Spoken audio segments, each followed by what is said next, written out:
Boa noite a todos. Vamos, nesse momento, buscando a figura do nosso Mestre Jesus, para que nós possamos todos iniciarmos esse instante onde estamos todos aqui reunidos com a mesma finalidade. Então é um momento onde vamos entrelaçando os nossos pensamentos e as nossas auras. Vamos assim, sentindo a presença amorável destes irmãos espirituais que aqui se encontram,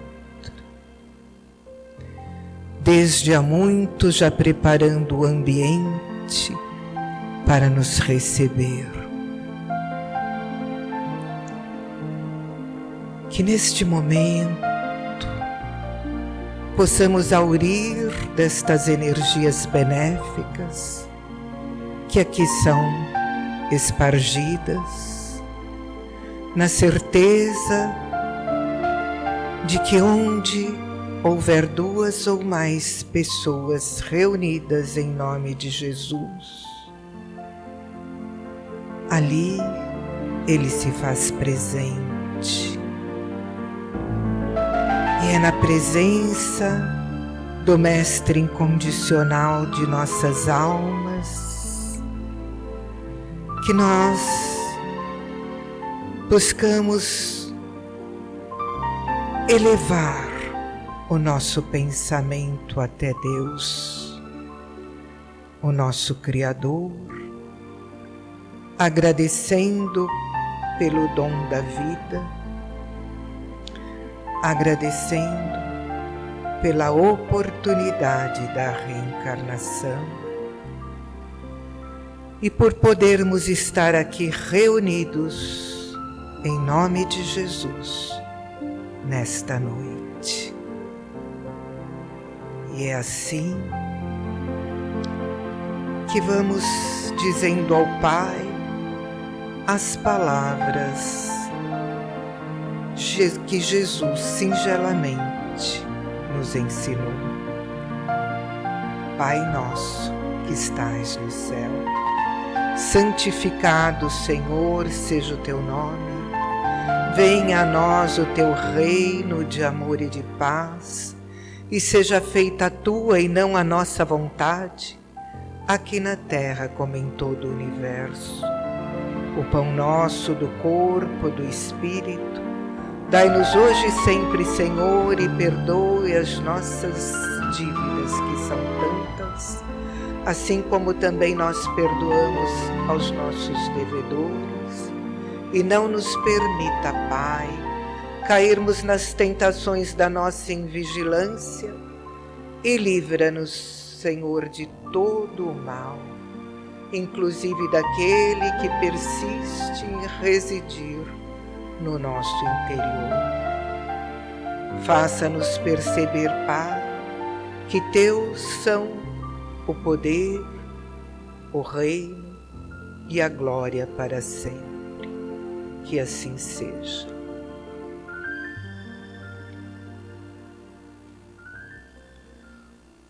Mais uma vez, boa noite. Sejam muito bem-vindos. E o nosso assunto de hoje é reforma íntima. Mudanças de paradigmas. Então nós vamos começar perguntando qual é o propósito da nossa vida. E quando nós estamos fazendo essa pergunta de qual é o propósito da nossa vida, nós estamos nos referindo ao nosso propósito externo. O que é esse propósito externo? São as nossas conquistas que são submetidas às leis da impermanência. Ou seja, nossas conquistas materiais. Que propósito eu tenho para a minha vida material? Por que eles estão submetidos à lei da impermanência? Porque, na verdade, tudo que se refere à matéria é impermanente, é volátil. Nós estamos aqui por enquanto. É óbvio que nós temos que ter, sim, objetivos nesse sentido, conquistarmos a nossa evolução material. Afinal, nós fomos aquinhoados de inteligência. E essa inteligência nos permite trabalharmos em favor destas aquisições. Deus, Ele quer que nós sejamos felizes materialmente também. Não é por vontade de Deus que existe tanta miséria e tanta imperfeição no nosso mundo. Ele nos concedeu o livre-arbítrio e, através do livre-arbítrio, nós vamos buscando trabalhar a nossa evolução na matéria, porque é importante. Entretanto, será que só estas conquistas são suficientes? Será que o ser humano, materialmente falando, quando ele está preenchido com todas as benesses que a vida material pode proporcionar, ele pode se considerar completo? Ele pode se considerar um vencedor? Pode dizer que conquistou a felicidade? Na verdade, as nossas conquistas maiores, elas estão dentro dos nossos propósitos internos. Não mais o externo apenas, mas também o nosso propósito interno, que diz respeito ao nosso aprofundamento como ser espiritual. Nós somos seres espirituais, nós somos eternos. Então, as nossas conquistas, elas têm que agora ter a verticalidade daquelas conquistas em busca de uma vida verdadeira. Não mais aquilo que é peremptório. Agora nós estamos falando de eternidade, da vida que vai além dos anos que vivemos na matéria, que é a nossa vida espiritual. Então, é a vida eterna. E nós somos seres que estamos horizontalmente dizendo nas nossas conquistas, mas verticalmente fazendo com que não sejamos apenas seres na horizontalidade, mas que busquemos a verticalidade, que é a busca de Deus. É a ascensão do nosso espírito imortal. Então, companheiros, por que nós estamos falando isso se vamos tratar de reforma íntima? Porque essa conquista verticalizada, ela vai exigir de nós o autoconhecimento.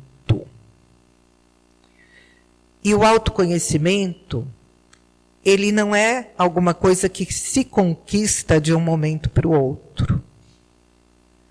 Como a própria palavra já diz, se autoconhecer é conhecer a si mesmo. Então, quem eu sou, na verdade?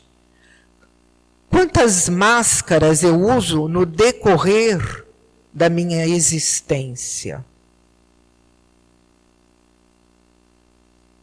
Será que eu me conheço? Será que quando eu estou diante de alguém, eu estou utilizando-me de máscaras, sem mostrar o meu eu verdadeiro. Então chega um momento na nossa vida que nós vamos ter que trabalhar para conquistarmos a nossa autenticidade. E essa autenticidade, ela tem muito a ver com o fato de nós nos conhecermos. E como é que nós fazemos isso? Nós podemos ler autores diversos, que o autoconhecimento ele é muito falado nos dias de hoje, e existem muitos livros que nos ensejam ao autoconhecimento. Mas se nós não soubermos trabalhar com ele, nós vamos ter dificuldade em realizar esse processo. Porque o autoconhecimento vai nos exigir humildade. Nós vamos ter que nos despirmos do orgulho e trabalharmos essa virtude que está ali íncita em nós, mas nem sempre vem à tona porque nós não deixamos. A gente deixa que predomine sempre aquilo que é mais poderoso, né? Que é o orgulho. E, na verdade, o indivíduo que quer se autoconhecer, ele precisa fazer uma reflexão em torno de si mesmo. Como eu sou perante as pessoas que me cercam? Como eu sou no meu trabalho, na minha convivência familiar? Como eu reajo quando sou insultado? Como eu me comporto quando as pessoas não fazem aquilo que eu quero? E por aí vai. Então, o autoconhecimento é uma reflexão dos nossos comportamentos. Como eu me comporto diante de determinada situação? Mas nós precisamos ter um modelo, um parâmetro a ser seguido. E quem poderia ser esse parâmetro para nós cristãos, se não o Cristo? Então o Evangelho de Jesus, ele tem assim uma abordagem magnífica no que se refere ao comportamento humano. E muitas vezes nós afirmamos com muita convicção, mas eu não sou perfeito, eu não sou Jesus. E não somos mesmos. E nem vamos ser Jesus tão rapidamente. Para sermos como Jesus, talvez nós levemos aí milênios até. Mas ele é o nosso modelo, é o nosso guia. E se nós queremos realmente trabalhar a nossa ascensão espiritual no sentido da verticalidade, nós temos que tê-lo como parâmetro. Claro que vai exigir de nós, como eu disse anteriormente, muita humildade para aceitarmos, na maioria das vezes, aquilo que nós gostaríamos que fosse diferente. Porque o ser humano ainda é muito ególatra. Nós temos assim um ego ali muito presente. E o Cristo, nas suas manifestações durante os momentos que conviveu na Terra conosco, ele se absteve do ego. Completamente. Em todos os momentos, o comportamento dele foi sempre pensando no semelhante e nunca nele próprio. E aceitando as pessoas como elas Eram. Tanto é que foi ele que fez com que a mulher que ia ser condenada por adultério, apedrejada, pudesse ter suspensa a sua sentença. Quando ele pronuncia, simplesmente, atire a primeira pedra quem nunca tiver pecado. Ele aceitava aquela mulher dentro dos limites da sua compreensão, uma pecadora. Era assim que ela se compreendia e se punia. E também aqueles que a acusavam. Mas o Cristo, ele ia além. Ele a via como um ser perfeito.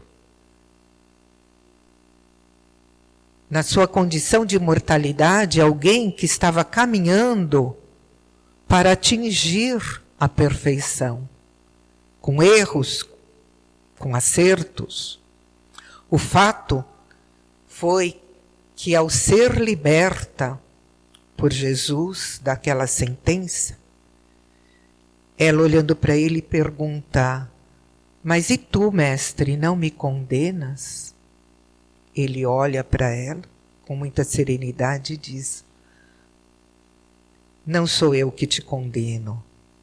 Vá e não peques mais. Dando assim a oportunidade dela redimensionar a vida, redimensionar os valores. E assim, não só ela, como tantos exemplos que nós vemos dentro do Evangelho. O próprio Zaqueu, que era uma pessoa muito mal vista por estar ao lado de Roma, coletando impostos, e que, no encontro com o Cristo, modificou completamente a sua conduta, a sua maneira de ser. Maria de Magdala, mulher poderosa, belíssima, que tinha os homens a seus pés, muito rica, e, no entanto, transformou a sua vida no contato com Jesus. Paulo, que perseguia os cristãos, porque acreditava nas leis promulgadas por Moisés e trazidas através do Velho Testamento, mas, no encontro com Cristo, se despiu dos seus erros,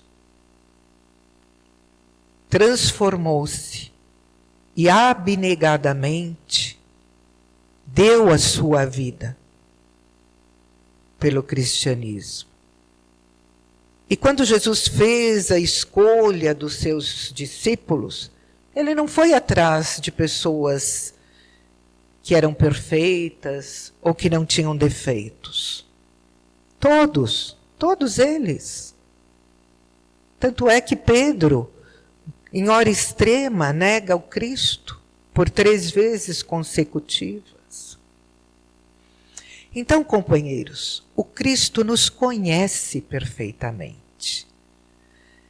Mas ele nos dá a chance de buscarmos nos conhecer, porque somente esse autoconhecimento é capaz de nos transformar. E é isso que nós chamamos de reforma íntima. É essa transformação do nosso interior. É muito importante que nós façamos um exame de consciência. Santo Agostinho, venerado pela Igreja Católica como santo, e um dos mais importantes personagens que compôs a nossa doutrina espírita, ele está ali presente em várias questões e no próprio Evangelho. Ele foi um jovem muito devasso. Sua mãe era profundamente católica, uma pessoa de uma conduta ilibada, E ela sofria muito com o comportamento dele, que era um jovem que não se preocupava de forma alguma em buscar interiorizar aqueles conhecimentos que a sua mãe lhe passava. E ele viveu a vida por um período. Chegou a ter um filho, sendo solteiro. E era bastante devasso nas suas atitudes. Até que foi tocado pelo Cristo. E mudou completamente, tendo se transformado numa pessoa que vivenciava os postulados cristãos de verdade. E através deles dava o seu testemunho. Tanto é que é considerado um dos pais da igreja. Mas é interessante que Santo Agostinho nos traz uma mensagem tão reveladora no Evangelho, quando ele nos fala de como ele fez para ir galgando essa transformação. Não foi uma coisa abrupta, é uma caminhada. Mas ele disse que, se pautando nos exemplos de Cristo, né, de Jesus, ele, ao final do dia, fazia sempre uma reflexão. Ele se colocava ali, como que meditando em como tinha sido o dia dele, o que ele tinha feito ali naquele dia, que pudesse ser construtivo e que pudesse não ter sido tão bom. E é nessa análise que ele ia buscando aparar as arestas da sua conduta. E eu acho muito interessante essa colocação dele, porque ela não é tão difícil assim de nós realizarmos. Porque nós temos noção já do que é bem e do que é mal. Então isso já é um grande passo.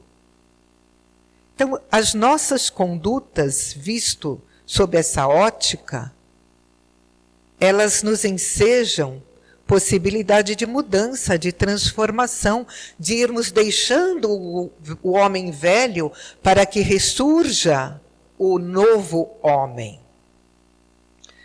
Hermance Dufaux, que foi uma das meninas que contribuíram com Kardec através da psicografia, para que ele pudesse trazer a nós essa doutrina tão brilhantemente codificada, ela diz, num dos seus livros, que se chama Reforma Íntima Sem Martírio, que o auto-amor é a base da transformação pessoal. Somente nos amando venceremos as nossas imperfeições, escapando das garras da culpa e do perfeccionismo. E, na verdade, é isso mesmo. Se eu não me amar, como é que eu posso amar o meu irmão, o meu semelhante?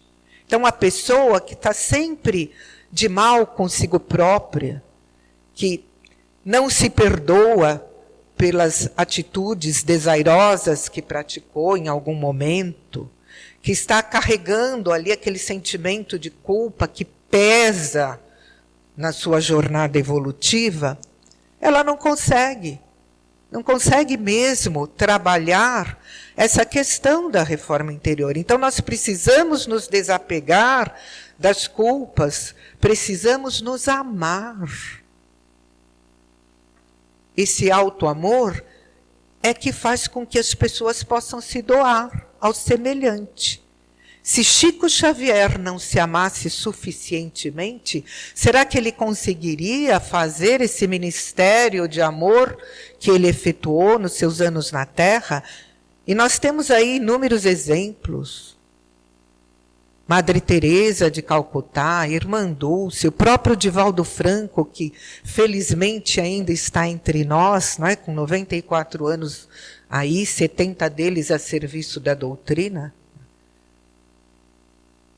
Então, companheiros queridos, é buscar se amar. E não ter medo desse amor. Irmos nos libertando dos sentimentos de culpa que às vezes nós trazemos escondidinhos, mascaramos esses sentimentos, não é? E não temos a coragem de fazer esse enfrentamento conosco mesmo.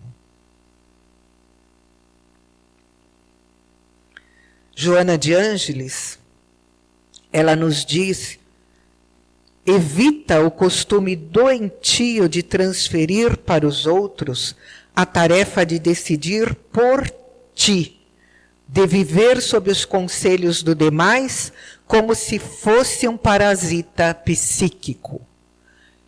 Então, às vezes, nós não temos capacidade de tomarmos as nossas próprias decisões.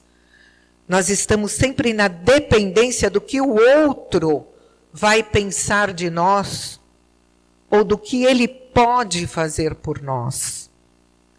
Quando nós precisamos confiar em nós mesmos. O indivíduo que se ama, ele vai confiar em si próprio. Joana de Ângeles tem uma série que é uma série de psicologia transpessoal, que são vários livros. Começa com O Homem Integral, um dos livros mais magníficos que eu já li. E ela nos ensina, através desses livros, a trabalharmos com todos esses sentimentos que nós temos dificuldades. Então, é muito importante conhecer as suas obras. O indivíduo que gosta de ler e que quer realmente trabalhar esse autoconhecimento, vai encontrar nessas obras, né, muita identificação com aqueles problemas que nós enfrentamos no nosso cotidiano. Ela tem uma linguagem um pouco, eu diria sofisticada, mas como diz ela, nós temos a capacidade de assimilar, porque nós nascemos sempre para progredir. Então nós temos que estar sempre ascendendo. Mas é muito bom, é muito interessante a literatura dela.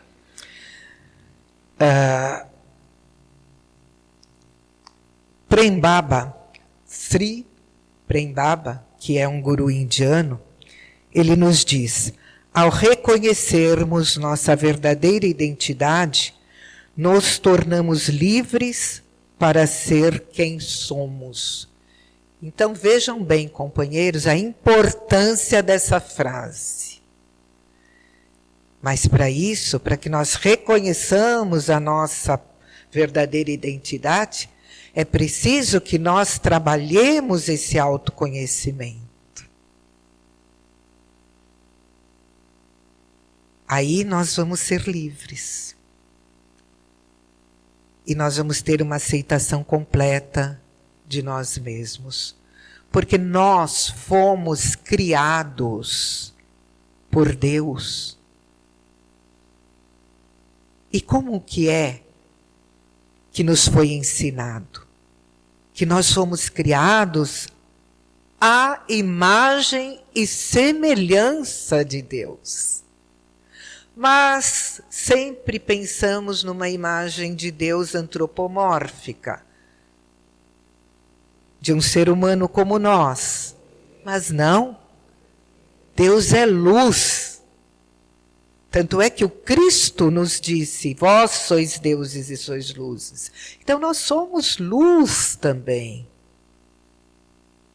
E por isso, nós precisamos reconhecer a nossa verdadeira identidade de seres que somos luz. Podemos ter uma luminescência como a de um vagalume. nesse momento das nossas vidas, mas não deixamos de ser luz. E vamos continuar sendo luz. E a cada momento nós conquistamos mais e mais a nossa luminosidade. E, encerrando, nós vamos ver aqui uma frase do Eckhart Tolle, no livro O Poder do Agora. Manter a fé e a esperança é o motor que nos faz superar as batalhas e conquistar os nossos objetivos. Esses livros últimos não são espíritas, mas nos auxiliam muito na busca dessa identidade nossa cósmica, nessa identidade espiritual que todos nós possuímos. Manter a fé e a esperança. Nós nunca precisamos tanto de fé e de esperança como estamos necessitados nesse momento em que vivemos na Terra. Momento de reflexão e também de muita provação. Nós somos visitados pela dor, pela partida de entes queridos, muito próximos, amigos, pelo momento de incertezas que vivemos, política, econômica, social.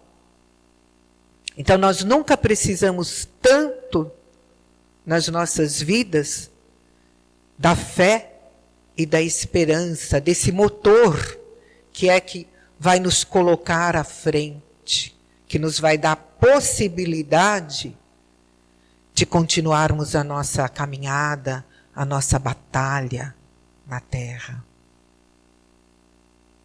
Então, companheiros, é muito importante que cada um de nós faça a parte que nos cabe.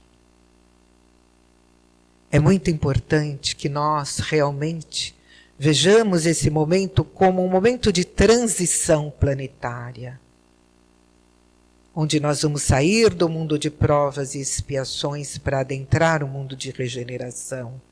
E é muito importante que ao adentrarmos o mundo de regeneração, nós já tenhamos feito a lição de casa, que é essa transformação moral. Porque aqueles que não fizerem, não mais reencarnarão na Terra.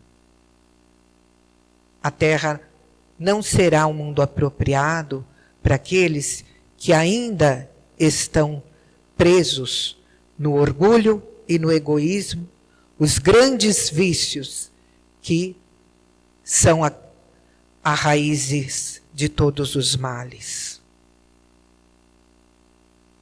Então é hora de arregaçarmos as mangas e começarmos a trabalhar, fazermos a nossa parte, transformarmos-nos para transformar o mundo. E que Jesus nos abençoe. E assim, irmãos queridos, nesse momento de reflexão, é muito bom sentirmos o carinho do nosso mentor individual. E todos que aqui se encontram possuem o seu mentor individual. Esse anjo de guarda que está ao nosso lado, sempre nos incitando a sermos criaturas melhores. Que possamos parar um pouquinho para ouvirmos a sua voz, que vai dentro dos nossos pensamentos e atinge os nossos corações. Certamente, Ele quer o nosso progresso e não está ao nosso lado por acaso.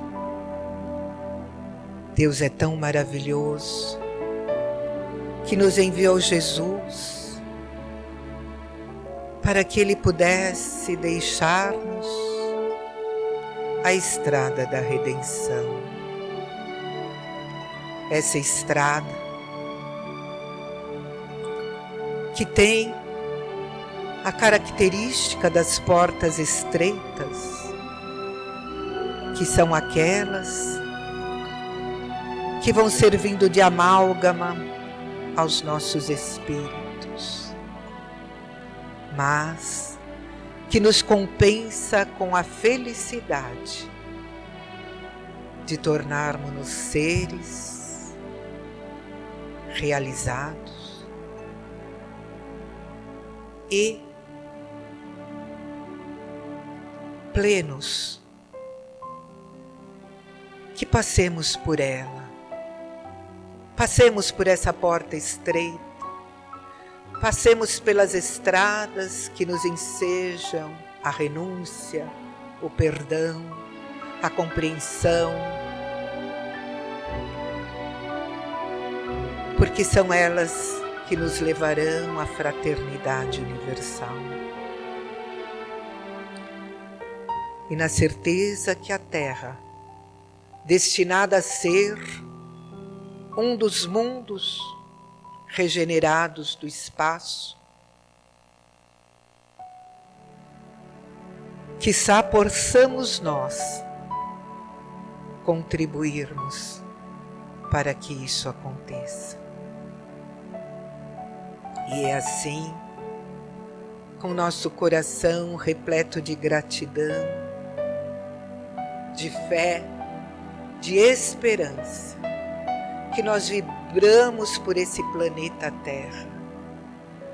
Vibramos por todos os seres que nele habitam, por todos aqueles que estão passando pelo aguilhão do sofrimento, por todos aqueles que despertaram a sua consciência cósmica e estão trabalhando não apenas para si, mas também para o irmão que caminha a seu lado. E nessas vibrações amorosas, que possamos incluir o Brasil, essa pátria querida, destinada a ser a pátria do Evangelho, o coração e o celeiro do mundo. Que nós, habitantes dessa pátria, sejamos também contribuidores do seu destino de luz. Obrigada, Senhor. Obrigada, Mestre Jesus. Obrigada, Maria, Mãe espiritual de todos nós, que vela por nós com a dedicação de mãe nos nossos momentos mais difíceis. Obrigada, amigos espirituais aqui presentes.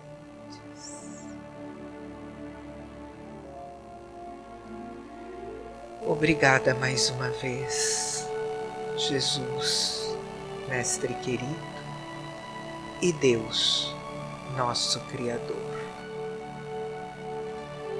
E ainda que tenhamos que atravessar o vale das sombras e da morte, não temeremos mal algum, porque Tu, Senhor, estás conosco. O Senhor é nosso pastor e nada nos faltará.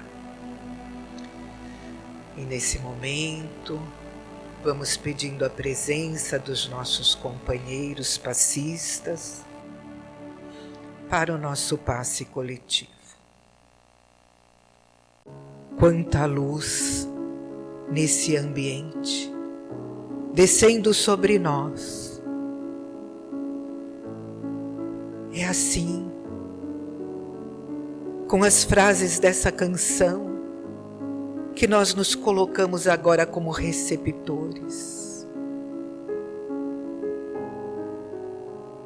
Nesse momento, a misericórdia do alto envolve esta sala,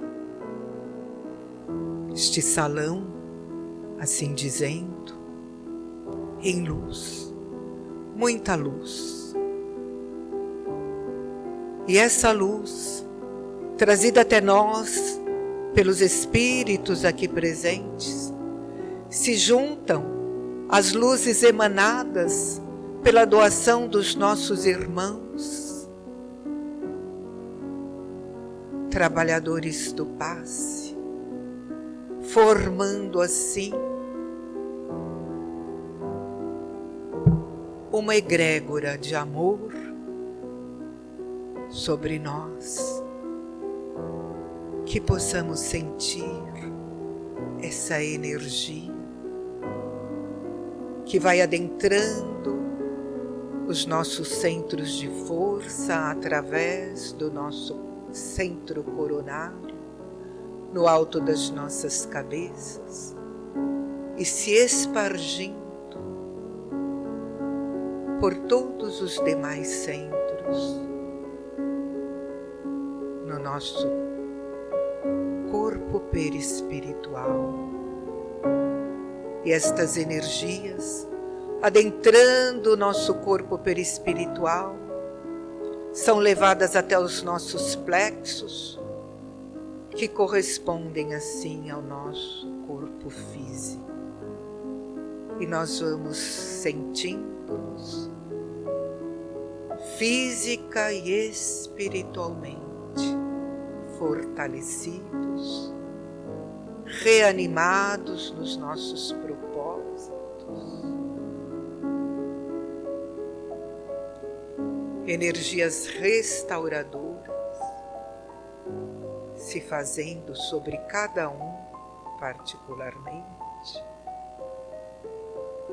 e que nós possamos ser esses vasos receptores, que possa também levar a todos que fazem parte do nosso caminho estas energias que aqui nos são dispensadas, que elas sejam levadas aos nossos lares, aos nossos familiares, aos nossos locais de trabalho, a esta cidade que nos aconchega e a todos que dela necessitam. E assim, Senhor,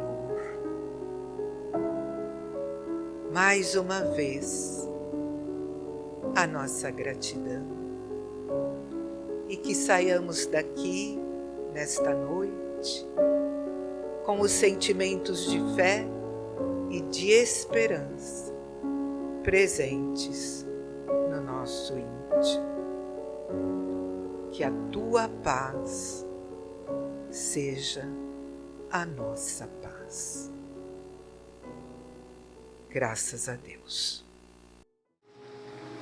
Uma boa noite a todos e que voltem aos seus lares com essa paz nos corações.